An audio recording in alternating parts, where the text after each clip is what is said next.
Segundo Leo Burnett, a curiosidade sobre a vida em todos os aspectos é o segredo das pessoas muito criativas. Está a começar mais uma edição do teu programa 75 Curiosidades. Eu sou a Ruth Fungate e juntos vamos fazer uma viagem pelo mundo e ficar a saber sobre várias curiosidades. Você está pronto? Está mesmo pronto? Então, bora lá!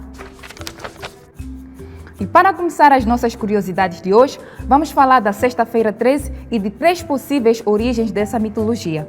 Bora lá?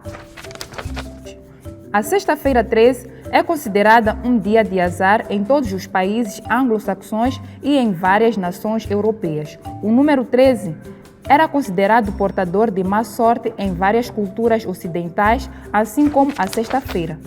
Por isso, quando os dois coincidiam, as pessoas acreditavam que as chances de algo sair errado se multiplicariam. Esta crença popular tem origem nas lendas nórdicas, nos costumes do Império Romano e no cristianismo. Agora, vamos falar do número 13 na mitologia nórdica.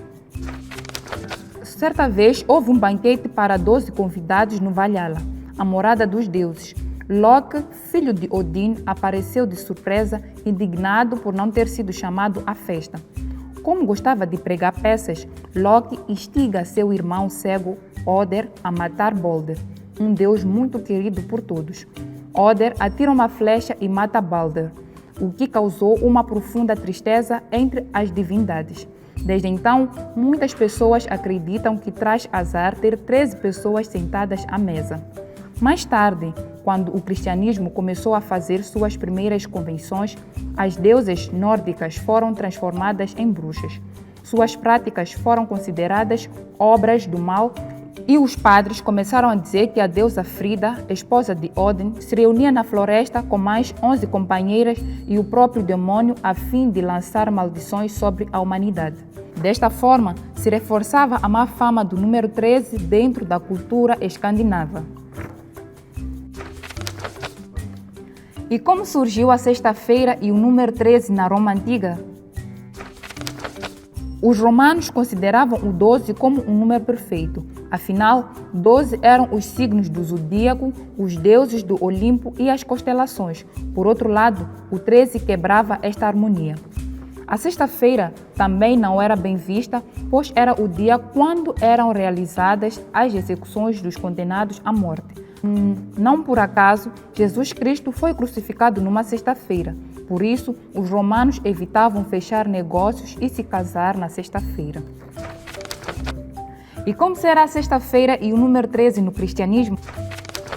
Com o advento do cristianismo, a sexta-feira passou a ser considerado um dia azíago, pois Jesus Cristo havia sido morto neste dia da semana. Desta maneira, a Igreja Católica recomenda os fiéis a refletirem sobre a paixão de Cristo, seu sofrimento e sua morte na sexta-feira. Também o mito dos 13 convidados à mesa foi reforçado com o fato de que na última ceia estarem presentes 13 pessoas, Jesus e os seus 12 apóstolos. Igualmente, no livro do Apocalipse, no capítulo 13, o autor descreve a besta que será responsável pelo fim dos tempos. Mais um motivo para que os supersticiosos vissem nesta dezena uma fonte de males inesgotáveis. Importa referir que essas interpretações são feitas por pessoas que não tinham estudos e que a Igreja nunca aprovou estas associações. Afinal, os cristãos acreditam na providência divina e não na sorte ou azar. E estes foram os mitos que estão em torno da Sexta-feira 13. E já agora, você sabe qual é a origem do macaco hidráulico? O macaco hidráulico é usado para auxiliar a troca de pneu do carro, tanto em situações de emergência do cotidiano quanto nas oficinas. Sua função é levantar grandes cargas sem que haja muito esforço. Mas você já parou para pensar sobre a origem do nome desta ferramenta tão importante? O primeiro macaco hidráulico foi criado em 1851 por Richard Duggan. O invento era o mais avançado da sua época, apesar de haver algo parecido já desenvolvido pelos chineses. Mas o nome da ferramenta foi popularmente conhecido mais tarde. O macaco recebeu este nome devido ao marketing de uma empresa americana que fabricava esta ferramenta. na época do filme King Kong. Para associar a ferramenta a algo de muita força, a empresa começou a chamá-la de Mocking, que é macaco em inglês. Sucesso na época e até os dias de hoje. Quem foi Albert Einstein e quais foram as suas descobertas? Albert Einstein nasceu a 14 de março de 1879 e morreu a 18 de abril de 1955. Foi um físico teórico alemão que desenvolveu a teoria da relatividade geral, um dos pilares da física moderna ao lado da mecânica quântica. Embora mais conhecido por uma fórmula de equivalência massa-energia, que foi chamada a equação mais famosa do mundo, foi laureado com o Prêmio Nobel de Física de 1921 por suas contribuições à física teórica e especialmente por sua descoberta da lei do efeito fotoelétrico, que foi fundamental no estabelecimento da teoria quântica. Você já ouviu falar do relógio mais antigo do mundo? O relógio mais antigo de que se tem notícia é o gnomo, um mecanismo criado por volta de 3.500 anos antes de Cristo no Egito. Ele era simplesmente uma vara cravada no chão e, pela variação da sombra, tinha-se uma ideia de passar o dia. Em torno de 1500 a.C., o equipamento foi aprimorado, dando origem ao relógio solar. A grande novidade foi a introdução de marcações graduais indicando as horas. Permaneciam, porém, duas grandes limitações. O mecanismo não funcionava em dias nublados nem à noite.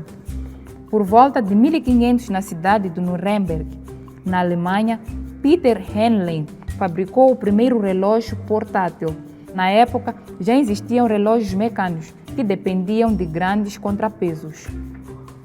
Peter inovou ao usar uma pequena mola como fonte de energia para as engrenagens. O modelo, porém, era pouco preciso, tanto que nem possuía ponteiro de minuto. E, falando em relógio, você sabe por que o dia tem 24 horas?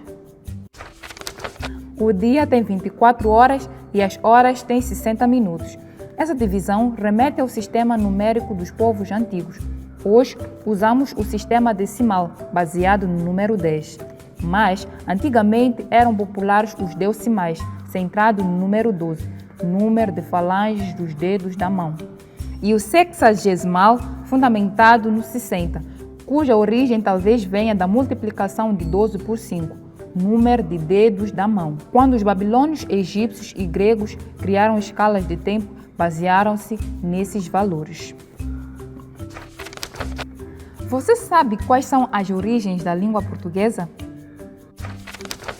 A língua portuguesa, também designada português, é uma língua românica flexiva ocidental originada do galego-português, falado no Reino da Galiza e no norte do Portugal.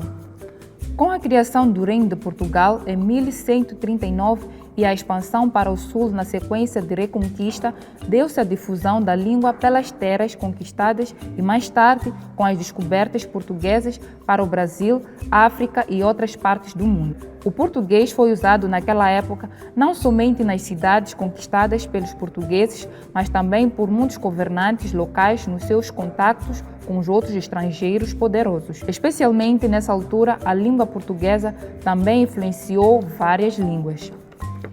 Desde 1986, o português é uma das línguas oficiais da União Europeia.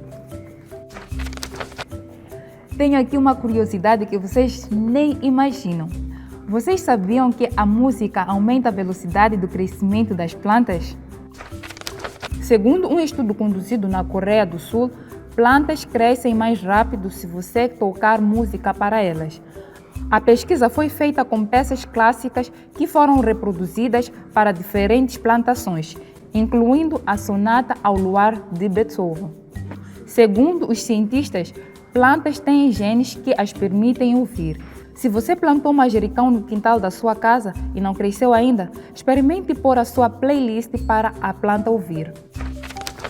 E com esta curiosidade, chegamos ao final do nosso programa de hoje. Espero que você tenha gostado. Subscreva-se no nosso canal e coloque nos comentários sobre que curiosidade você gostaria de ouvir. Eu sou a Ruth Fungate e até a próxima. Tchau!